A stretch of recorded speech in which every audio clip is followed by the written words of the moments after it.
آیت نمبر 37 اور سورہ بقرہ۔ اعوذ باللہ من الشیطان الرجیم، بسم اللہ الرحمن الرحیم۔ فتلقى آدم من ربه کلمات فتاب علیہ انہ هو التواب الرحیم۔ پھر حاصل کیے آدم نے من ربہ اپنے رب کی طرف سے کلمات چند کلمات، فتاب علیہ تو اللہ نے ان کی توبہ قبول فرما لی۔ تو توبہ اگر علی آ جائے توبہ علیہ تو توبہ قبول کرنا، اگر صرف توبہ ہو تو پھر ہوتا ہے توبہ کرنا، توبہ ہوگا تو پھر بندہ مراد اس بندے نے توبہ کی، ہاں جی۔ اور اگر علی آ جائے گا آگے تو پھر ہے کہ اللہ نے اس کی توبہ قبول کر لی، فتاب علیہ تو اللہ نے اس کی توبہ قبول فرما لی۔ اور توبہ کے کلمات جو چند کلمات وہ آگے سورہ آراف میں ہے کہ جب اللہ تعالی نے فرمایا کہ الم انہاکما تلکما الشجرہ، میں نے روکا نہیں تھا تمہیں اس درخت سے، وقل لکما ان الشیطان لکما عدو مبین، اور میں نے تمہیں کہا تھا کہ شیطان تمہارا کھلا دشمن ہے، میں نے کہا نہیں تھا۔ اسی وقت آدم علیہ السلام نے ربنا ظلمنا انفسنا، یہ تھے کلمات، اے رب ہم تو اپنے اوپر ظلم کر بیٹھے۔ تلقی حاصل کیا اپنے رب سے، مطلب یہ کہ فرشتوں کو ان کلمات کا علم نہیں تھا، کیونکہ فرشتے تسبیح کرنا جانتے، صرف استغفار کریں ان سے گناہ سرزد ہو، اس لیے وہ استغفار کا فرشتے ادراک نہیں رکھتے تھے، تو یہ کلمات آدم ہی کو القاء ہوئے کہ فوراً کہا کہ ربنا ظلمنا انفسنا، اے رب ہم تو اپنے اوپر ظلم کر بیٹھے۔ اب فرشتوں سے ظلم ہو تو استغفار کی بات آئے، ظلم تو ان سے ہوتا ہی نہیں، یہ تو انسان کی فطرت میں ہے ظلم ہونا انسان کی، کیونکہ اختیار اس کے پاس ہے، فرشتوں کو اختیار نہیں ہے، حکم کے بندے ہیں، بس جو حکم ہوگا کر لیں گے، بس یہ ہے ان کا تو۔ لیکن کیونکہ خلیفہ اس کو بنایا، اختیار اس کے پاس ہے، تو جہاں اختیارات ہوں گے غلطی ہوگی، کیونکہ یا تو علم پر حاوی ہو، علم پر حاوی تو ہے نہیں انسان، اس لیے غلطی لازمن ہوگی، کیونکہ معاملہ سارا مستقبل میں ہے، جس سے لا علم ہے یہ، اس لیے غلطی سرزد ہوگی کیونکہ فطرت میں ہے۔ اس لیے وہ فرمانا سورہ یہ لقمان میں آخر میں سورہ لقمان کے یا سورہ احزاب کہ ہم نے ان عرضنا الامانۃ علی السماوات والارض والجبال فابین ان یحملنها واشفقن منها، ہم نے اپنی امانت زمین پہ پیش کی، آسمانوں پہ پیش کی، پہاڑوں پہ پیش کی، سب نے انکار کر دیا، یہ امانت ہم نہیں اٹھا سکتے، اور اشفقن ڈر گئے، خوف نہ نہیں اٹھا سکتے، کیوں کہ ان کے پاس کوئی اختیار نہیں تھا۔ فحملها الانسان، اس امانت کو انسان نے اٹھایا، کیونکہ انہ کان ظلوما جہولا، اس میں دو صفتیں تھیں، ظلم کرنے کی اور کیا اکھڑ پن کی صفت، جہالت کی صفت، دو صفتیں تھیں اس میں۔ تو اس لیے کہ یہی امانت جس میں ظلم کی صفت ہے وہی عدل کر سکتا ہے۔ اب بھینس کسی کو ٹکر مار دے، کوئی بھینس کو الزام نہیں دے گا، اس کے مالک کو الزام دے گا کہ تیری بھینس نے دیکھو فلاں کو مار دیا، ہمارا بچہ مار دیا، تیری بھینس نے۔ بھینس کو الزام نہیں دیں گے کہ یہ بھینس کو ہمارے حوالے کرو، ہم اس سے بدلہ لیتے ہیں، یہ کوئی نہیں کہے گا، کیونکہ وہ ظلم و جہول نہیں بھینس۔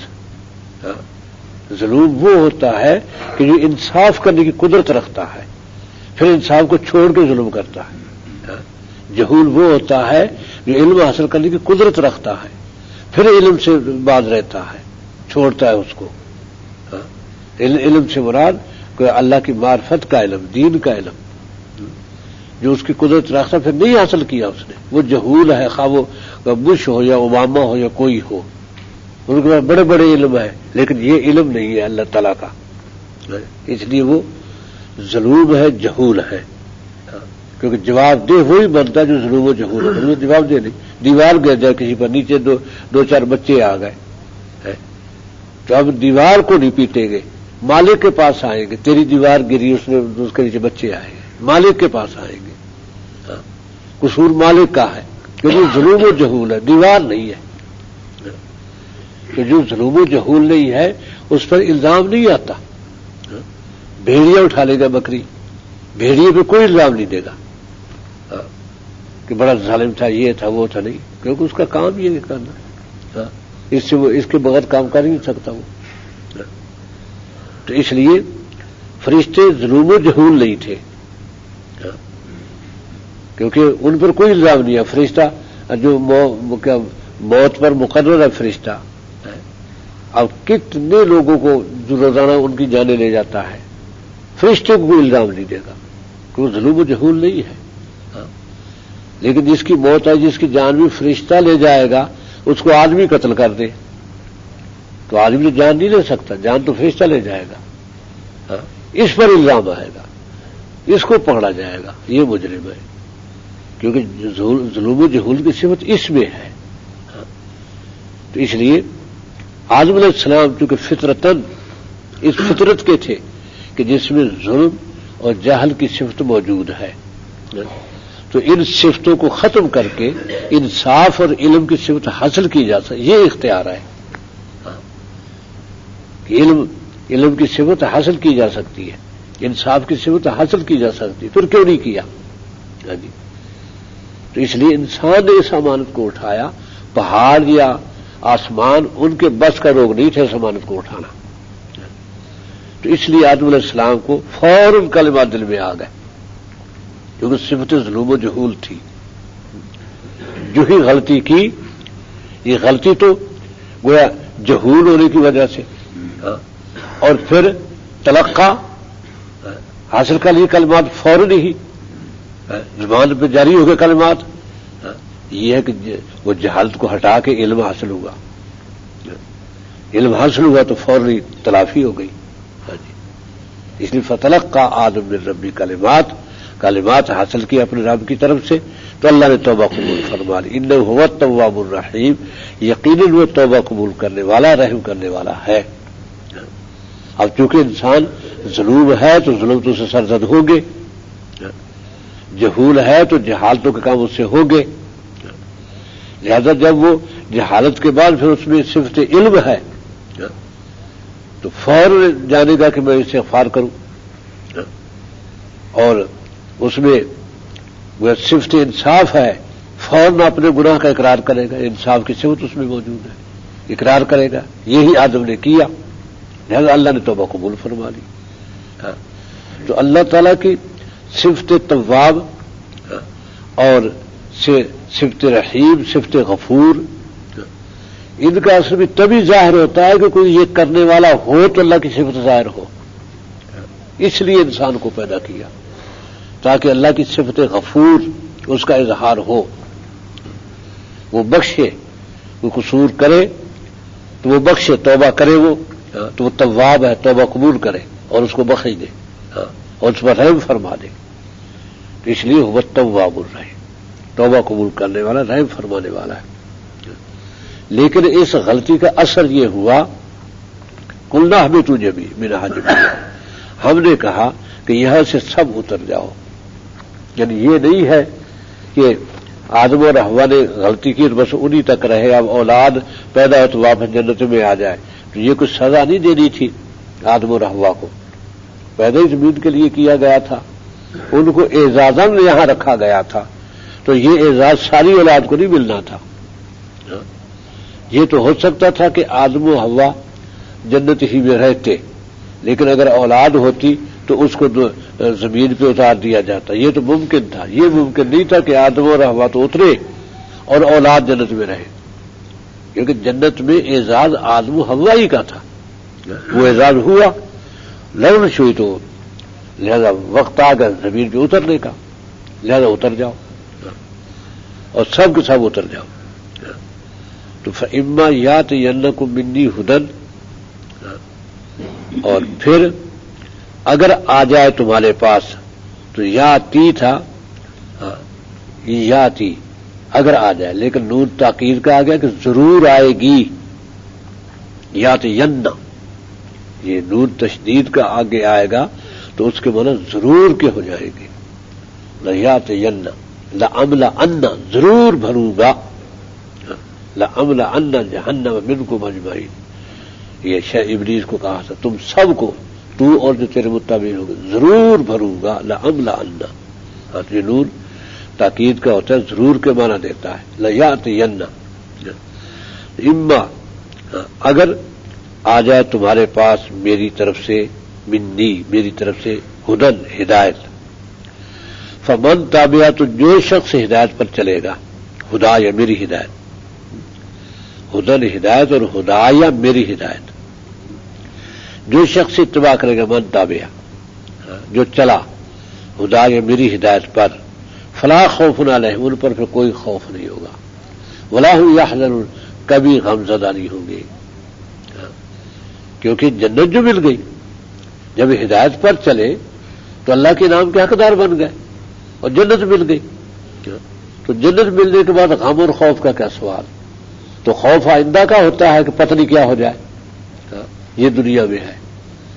کیونکہ جو غریب ہے وہ تو بیچارہ مسکینی میں ہے ہی، اس کو یہ ہوتا ہے کہ پتہ نہیں کل کو بچتا ہو یا نہیں بچتا. غریب کے بچے بھی کوئی اغوا کر لے گا تو ملے گے نہیں، کوئی پرسان حال نہیں، ڈرتا ہے. امیر بن جائے تو پہلے رکھتا ہے کیونکہ آیا دشمن، میرے پاس دولت ہے، اس کا خوف زیادہ ہے. غریب کا خوف نہیں غریب کو، کیونکہ دروازہ بھی نہیں لگاتا، کھلا دروازہ اندر ہے نہیں کوئی چور کے لیے. تو یہ ڈر ضرور ہے، ظلم کے فتنے کے زمانے میں کوئی بچے ہی نہ اٹھا لے جائے، یہ ڈر تو ہوتا ہے. خوف تو ہے بہرحال کہ پتہ نہیں کل کیا ہو، لیکن دولت آئے گی تو پھر خوف زیادہ بڑھ جائے گا. خوشحالی آ گئی، بڑا آرام ہے، بے فکری، خوف زیادہ بڑھ گیا. اور غم ہوتا ہے گزر گئے کا کہ بیٹا فوت ہو گیا، اب غم ہے بہت زیادہ.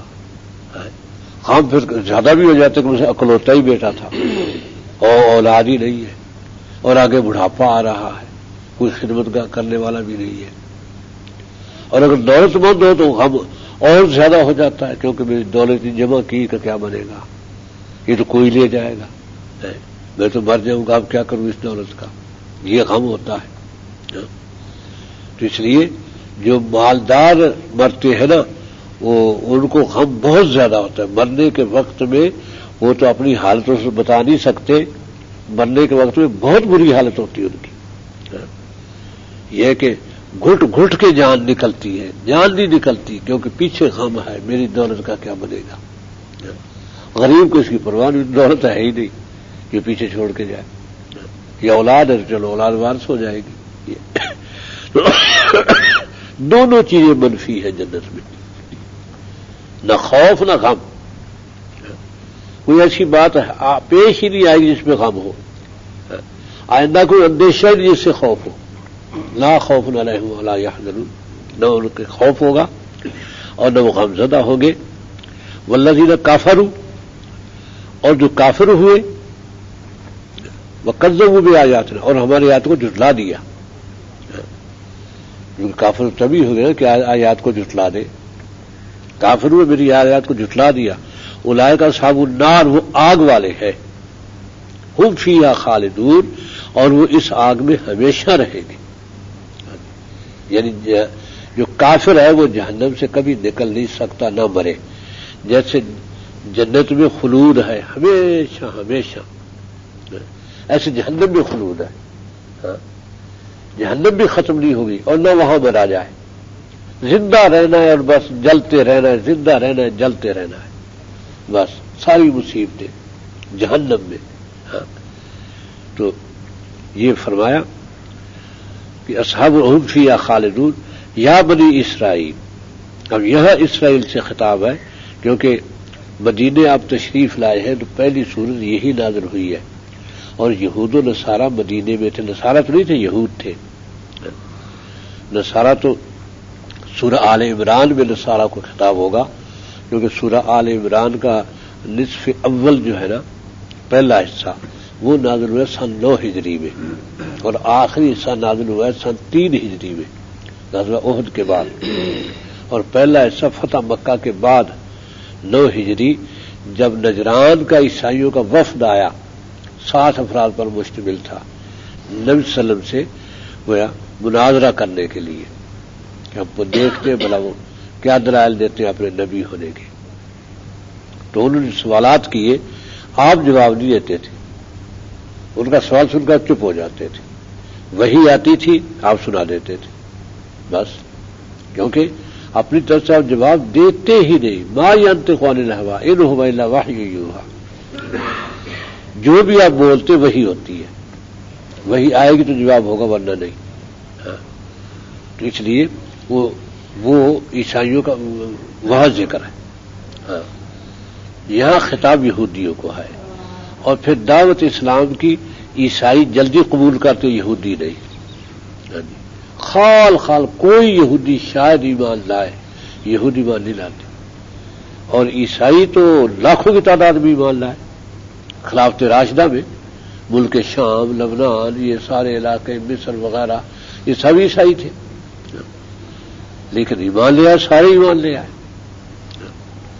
اس لیے یہودی نہیں، یہودی خیبر میں فتح کہ سارا عرب فتح ہو گیا، آپ دنیا تشریف لے گئے، عمر صدیق کی حکومت، حضرت عمر کی حکومت میں ان کو پھر جلا وطن کیا گیا عرب سے، ورنہ خیبر میں رہے، ماتحت تو ہو گئے تھے، خیبر پہ قبضہ تو ہو گیا مسلمانوں کا، اور یہ ان کے پاس زمینیں تھی بٹائی پر، یعنی کہ وہ خراج دیتے تھے حضرت ابوبکر صدیق کو، حضرت نبی صلی اللہ علیہ وسلم کو، پھر حضرت ابوبکر صدیق کو، پھر حضرت عمر کو، حضرت عمر نے کہا لیکن یہ اسلام میں انصاف ہے کہ چونکہ نبی صلی اللہ علیہ وسلم نے باقی رکھا تھا ان کو یہاں، اور یہ فرمایا تھا، وصیت کی تھی کہ جزیرۃ العرب سے کوئی کافر نہ رہنے پائے، نکال دو سب کو، اور اہل کتاب کو نکال دینا، تو یہ اہل کتاب تھے، یہود اور نصارہ دو ہی جن کے پاس کتاب تھی، تورات اور انجیل۔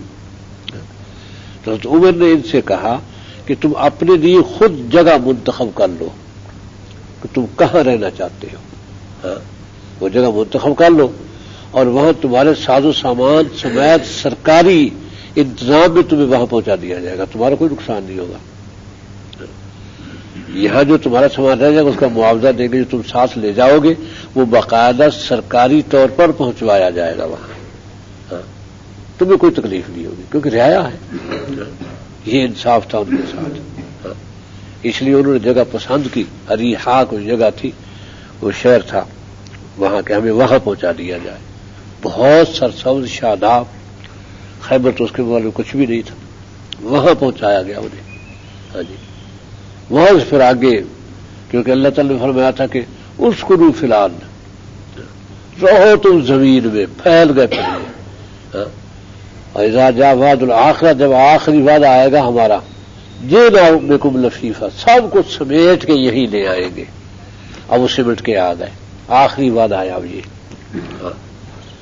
ہر طرف سے یہودی سمٹ کے جہاں جہاں تھے پوری زمین میں پھیلے ہوئے تھے، یہ ہے کہ ہندوستان میں نہیں تھے، باقی زمینوں کا کوئی اصفہان، آذربائیجان، یہ ازبکستان، یہ سارے ماسکو وغیرہ سب یہودی پھیلے ہوئے، اور پورے یورپ میں پھیلے ہوئے، وہ سب کو اب ملا کے وہ یہ اسرائیل لایا جا رہا ہے، جئنا بکم لفیفا، سب کو اکٹھا کر کے ہم لے آئیں گے، کیونکہ اکٹھے مرنا ہے ان کو، یہی پھر عذاب آئے گا ان پر جب دجال آئے گا، اصل عذاب تو ابھی شروع ہو جائے گا، رفتہ رفتہ مٹے گے، دجال کے آنے پر مکمل خاتمہ ہوگا ان کا، اس طرح کہ نبی صلی اللہ علیہ وسلم نے فرمایا کہ پتھر کے پیچھے چھپے گا یہودی،